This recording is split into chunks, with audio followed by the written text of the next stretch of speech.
बिस्मिल्लाहिर्रहमानिर्रहीम। हम जो है वो क्लास 9 का यूनिट नंबर 2 है ये।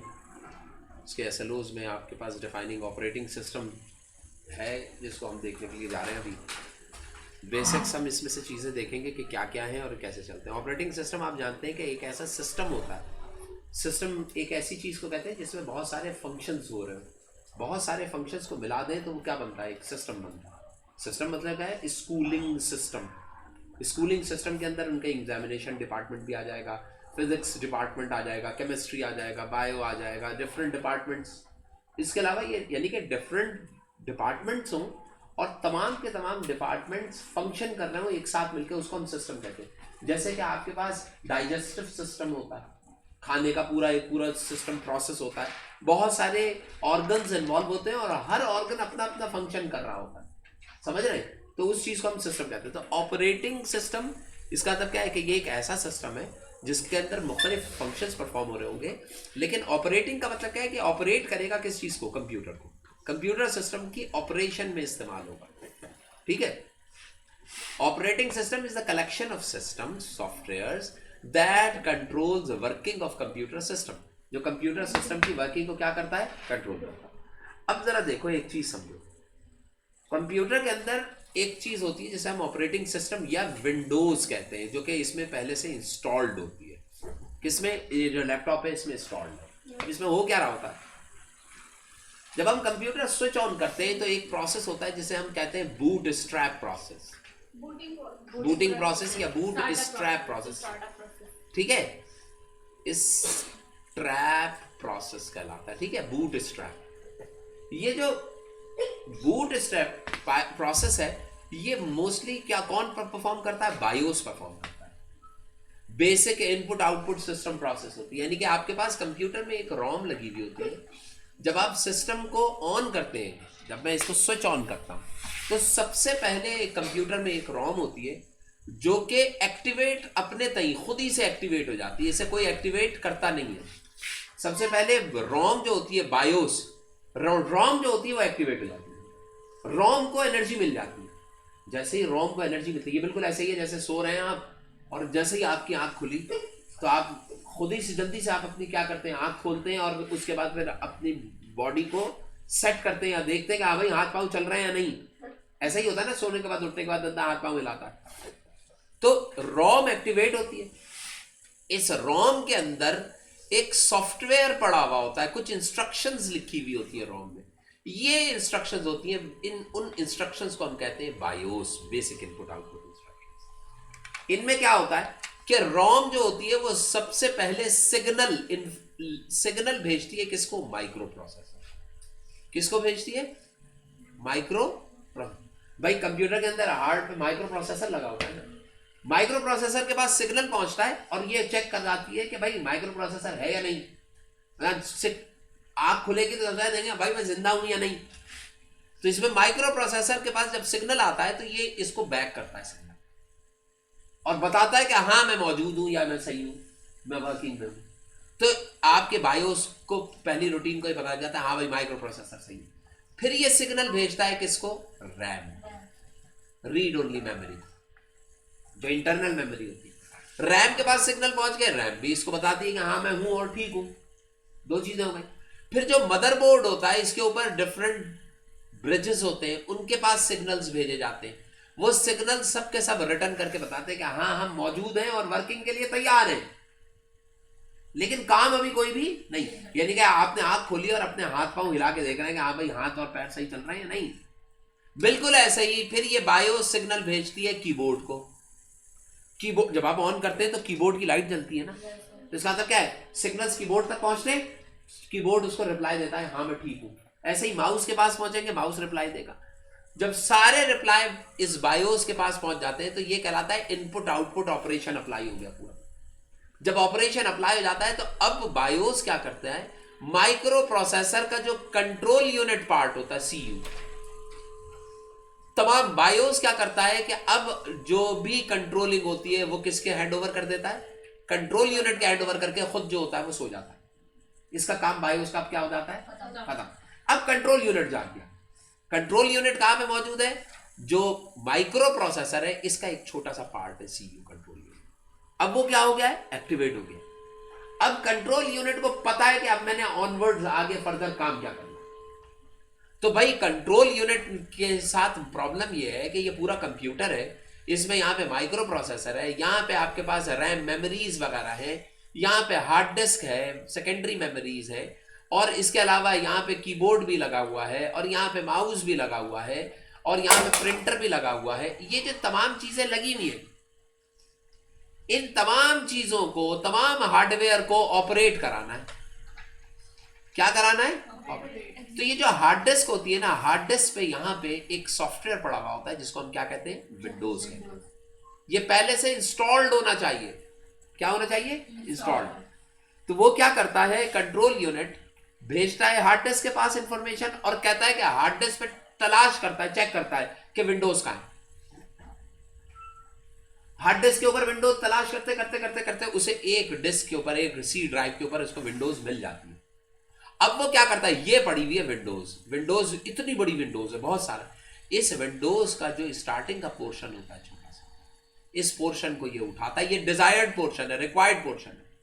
ये वो पार्ट है विंडोज का जो कि उमूमन कंप्यूटर को ऑपरेट करने के लिए क्या हो रहा होता है, इस्तेमाल हो रहा होता है। ये हार्ड डिस्क से इस पोर्शन को उठाता है, समझ रहे हैं, ये हार्ड डिस्क है ये, और उठा के इसको कहां प्लेस कर देता है, आपकी रैम में प्लेस करना चाहिए। रैम थोड़ा सा उठाता है, कहते हैं ना लोडिंग विंडोज नहीं लिखा होता है स्विच ऑन करने के बाद, जब सिस्टम चल रहा होता है तो विंडोज लिखा हुआ होता है, ऐसे ऐसे विंडोज हो रही होती है, नहीं, ऐसे ऐसे गोल गोल घूम रहा होता है। वो क्या कर रहा होता है, वो हार्ड डिस्क से डाटा उठा रहा होता है और उठा के कहां लोड कर रहा होता है, आपकी रैम में। क्यों रैम में लोड कर रहा है, क्योंकि रैम जो है ना, it works much faster as compare to the hard disk. ये याद रखें कि रैम की स्पीड और माइक्रो प्रोसेसर, यहां पे अगर मैं देखूं तो यहां पे है माइक्रो प्रोसेसर, समझ रहे हैं, ये माइक्रो प्रोसेसर है, ठीक है। रैम माइक्रो प्रोसेसर की स्पीड जो होती है वो सबसे ज्यादा होती है, इससे कम स्पीड किसकी होती है, रैम की होती है। और जो हार्ड डिस्क होती है इसकी स्पीड तो ना होने के बराबर, बहुत ही कम होती है। हाँ, रैम की स्पीड और माइक्रो प्रोसेसर की स्पीड के अंदर कंपैरिजन हो सकता है, कंपेरेबल होती है, यानी कि पूरे कंप्यूटर में सिर्फ रैम को यह शर्फ हासिल है कि वो माइक्रो प्रोसेसर से कम्युनिकेट कर सकता है, वरना ना कीबोर्ड कर सकता है, ना माउस कर सकता है, ना हार्ड डिस्क कर सकती है, ना प्रिंटर कर सकता है। कौन कर सकता है? रैम। तो रैम असल में इंटरमीडिएट स्टेट होगी। If someone wants to communicate with the microprocessor, RAM वो इंफॉर्मेशन सेंड करेगी। अब देखो होगा क्या, ये जो रैम थी तुम्हारे पास, यहां पर जो आपके पास रैम आ रही थी, ये रैम बहुत बड़ी रैम है। तो ऑपरेटिंग सिस्टम का याला पार्ट उठा और उठ के इस रैम का एक रिजर्व पार्ट होता है, इसके अंदर ये ऑपरेटिंग सिस्टम का पार्ट जो होगा वो क्या हो जाएगा, रिसाइड हो जाएगा, यहां पे लिख दिया जाएगा, यहां जाके बैठ जाएगा। ये जो पार्ट यहां पे जाके बैठा है, that is called operating system part, which is copied into the RAM. लेकिन बाकी हिस्सा रैम का क्या है, अभी भी खाली है। इस हिस्से में सारी चीजें, यहां पे जो चीजें पड़ी हुई होंगी ना रैम में, वो क्या क्या होंगी। If you want to execute any software, RAM के अंदर वो इंफॉर्मेशन पड़ी हुई होगी कि कैसे उठाना है। If you want to copy any file onto the particular location of hard disk, यहां पे पड़ा हुआ होगा। जो मेजर ड्राइवर्स होंगे वो सारे यहां पे, यानी कि ऑपरेटिंग सिस्टम में पूरे कंप्यूटर को हैंडल करने के लिए जो इसेंशियल इंफॉर्मेशन है वो सबकी सब कहां लोड हो गई। क्यों लोड हुई, क्योंकि वही इंफॉर्मेशन माइक्रो प्रोसेसर जाएंगी प्रोसेस होने के लिए। तो रैम तो जल्दी जल्दी प्रोवाइड कर देगी ना, अगर हार्ड डिस्क से उठ के बार बार जाएगा तो वो तो बहुत ही स्लो हो जाएगा। समझ में आई बात अच्छी तरीके से। अब मामला यह है कि रैम, अच्छा रैम का जो दूसरा पार्ट होता है, ये वाला part,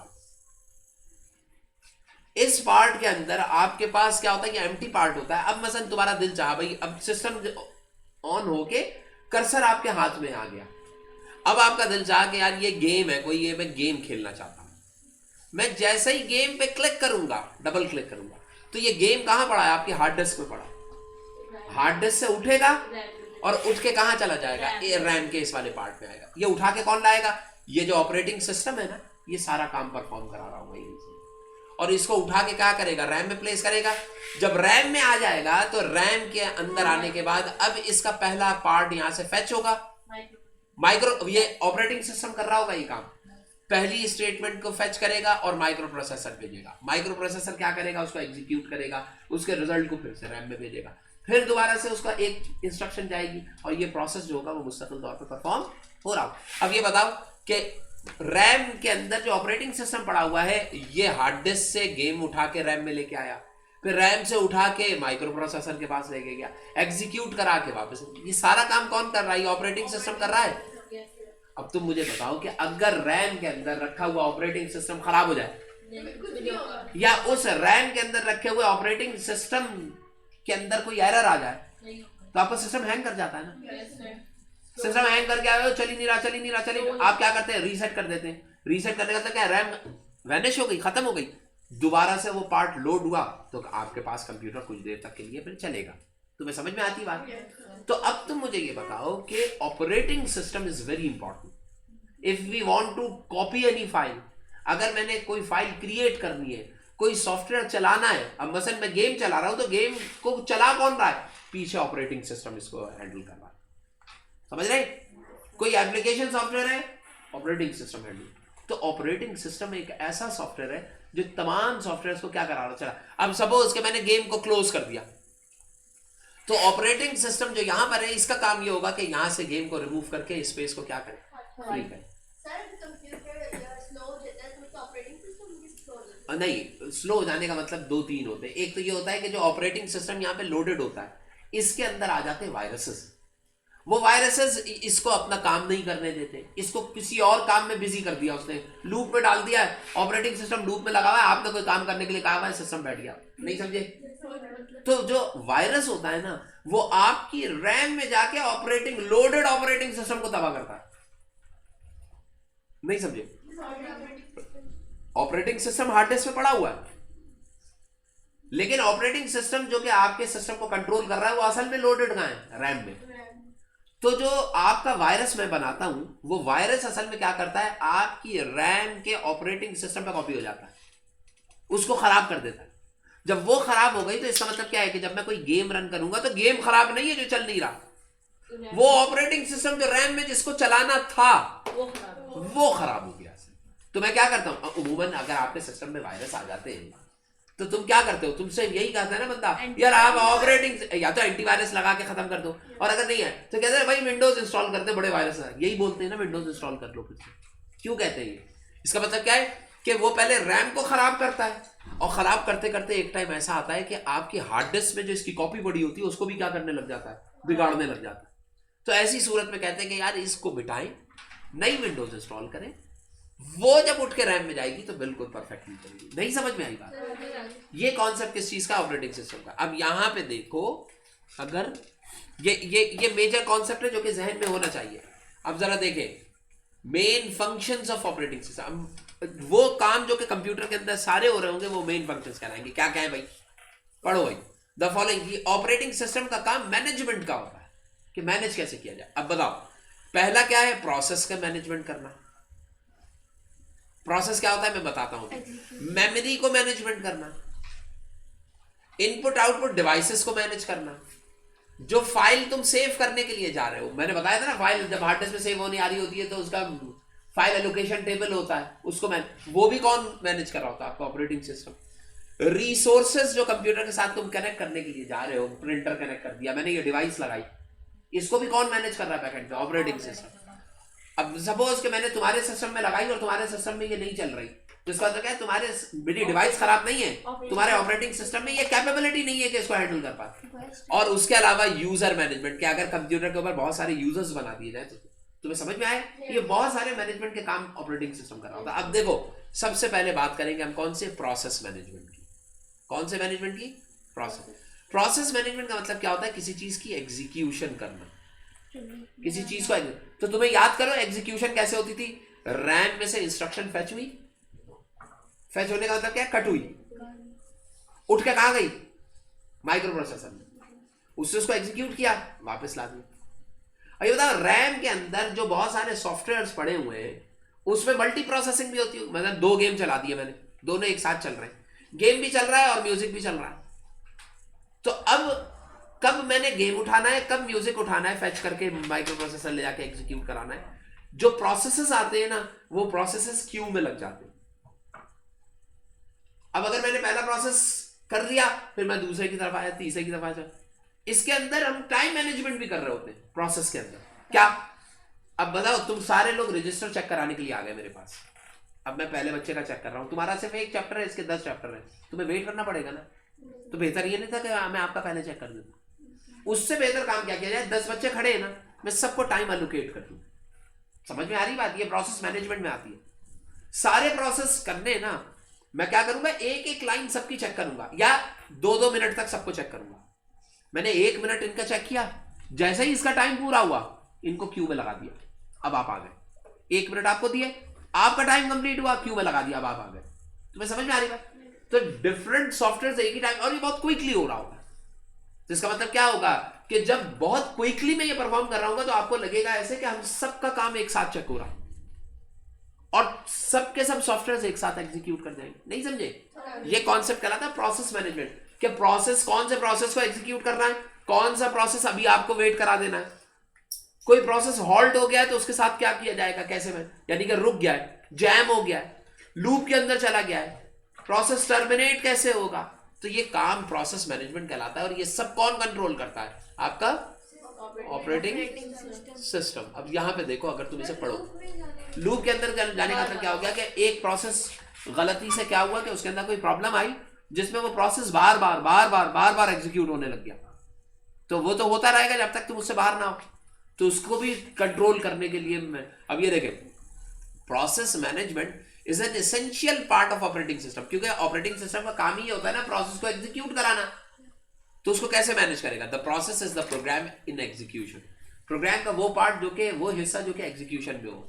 in computer system multiple processes are executing currently और waiting for their turn to be execute. या तो एक साथ कई एक प्रोसेस एग्जीक्यूट, और उसके साथ साथ उनके पीछे बहुत सारे प्रोसेसेस क्या होते हैं, वेटिंग पे होते हैं कि अभी मेरी बारी आएगी तो मैं अपना रजिस्टर चेक कराऊंगा। समझ में आती बात? तो अब क्या है, the process in execution needs to resource. अब जो प्रोसेस एग्जीक्यूशन में है उस प्रोसेस को क्या चाहिए, रिसोर्सेस भी चाहिए। मसलन आप आए थे, ये एक ऐसा प्रोसेस है जिनको प्रिंटर से ना प्रिंट लेना है। आप एक गेम है, आप जो है वो माइक्रोसॉफ्ट वर्ड है। अब ये बताइए कि जब मैं इनके प्रोसेस को जब मैं इनको एग्जीक्यूट कर रहा हूँ तो इनका डॉक्यूमेंट मुझे प्रिंट लेना है ना। तो मैं अगर ऑपरेटिंग सिस्टम हूँ, प्रोसेस को मैनेज कर रहा हूँ, तो तुम्हें कुछ रिसोर्सेज चाहिए, तुम्हें प्रिंटर चाहिए ना प्रिंटिंग के लिए। नहीं समझे? तो वो कौन प्रोवाइड करेगा? मैं। तो मैं ऑपरेटिंग सिस्टम में क्या करूंगा, प्रिंटर जब तक लगा के दे दूंगा। जैसे ही तुम्हारा काम खत्म हुआ, तुम्हारा प्रोसेस प्रिंटर को अलग किया, अब ये आ गए, इनको तो प्रिंटर नहीं चाहिए ना, आपको चाहिए प्रिंटर। मैं दोबारा से प्रिंटर, जब आपकी टर्न आएगी तो प्रिंटर आपके लिए अवेलेबल होगा। नहीं समझे? तो इसका क्या है, जो प्रोसेस एग्जीक्यूट हो रहा होता है उसकी जो रिक्वायरमेंट नीडमेंट्स होती हैं वो भी आपका ऑपरेटिंग सिस्टम क्या कर रहा होता है। लेकिन ये बहुत जल्दी और बहुत मुश्किल, इसके लिए एल्गोरिथम्स बनाए जाते हैं काम करने के लिए, जो आगे चल के आप पढ़ेंगे। तो यहाँ पे रिसोर्स, लाइक प्रोसेस रिसोर्सेस को मैनेज कर रहा होता है, मेमोरीज को भी मैनेज कर रहा। मसलन ये आए, इन्होंने आगे कहा भाई मुझे एग्जीक्यूट करके दो 4 + 3 + 2। मैंने कहा अच्छा। मैंने कहा 4 + 3 कितना होता है? 7। अब 7 को मैं कहीं स्टे कराऊंगा ना, ताकि बाद में उस 7 में 2 ऐड करूं, तो मुझे मेमोरी भी तो चाहिए होगी। जब प्रोसेस एग्जीक्यूट कर रहा होता है तो वो कहीं पे रखा हुआ होता है ना।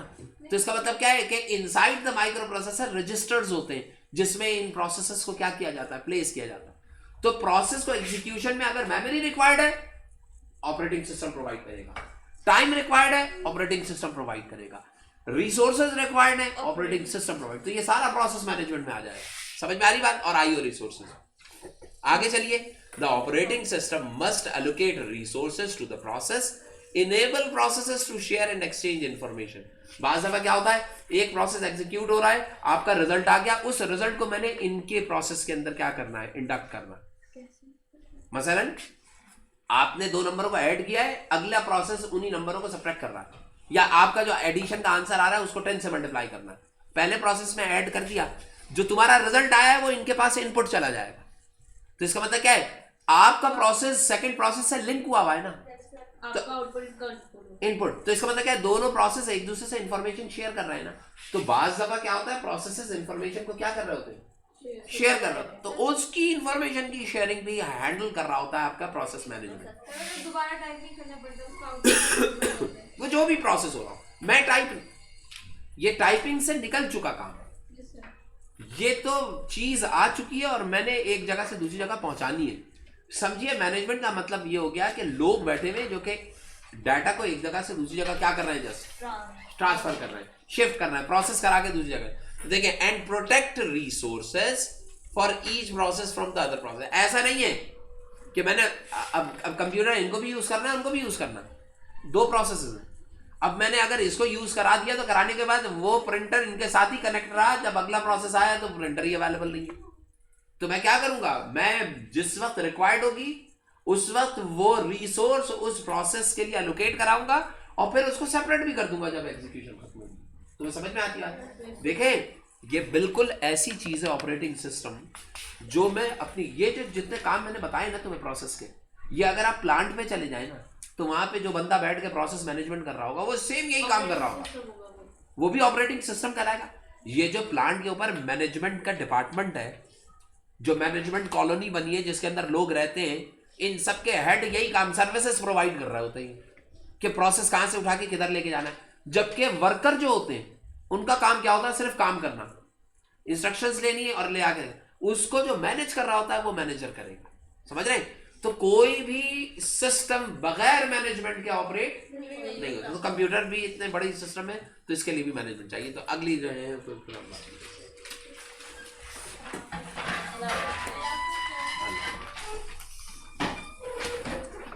सलाह है।